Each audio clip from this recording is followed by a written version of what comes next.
I had this one case where a person was having drugs sent up from a Central American country via FedEx. The drug dealers in the Central American country had connections in FedEx so that they would pass through without being noticed or accurately scanned. The packages would pass through without being scanned appropriately.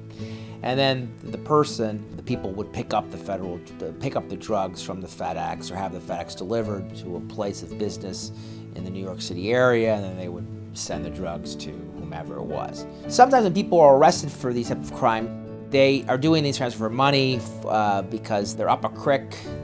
Maybe there's been a health issue in the family, or perhaps they've been laid off from work, or perhaps their work just isn't cutting the bills. So they're not true drug lords, they're not true drug traffickers, but they're what they call typically in federal cases mules.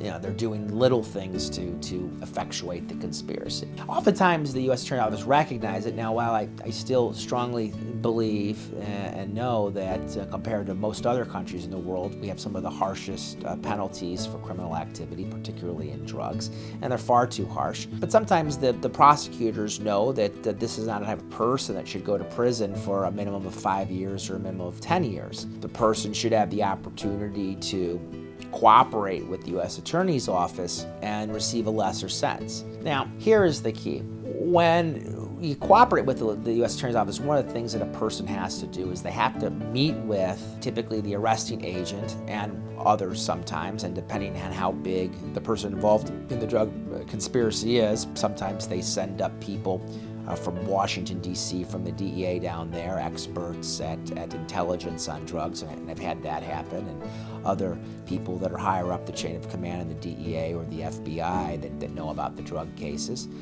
But typically speaking, it's at least the arresting agent or two agents and a prosecutor or two.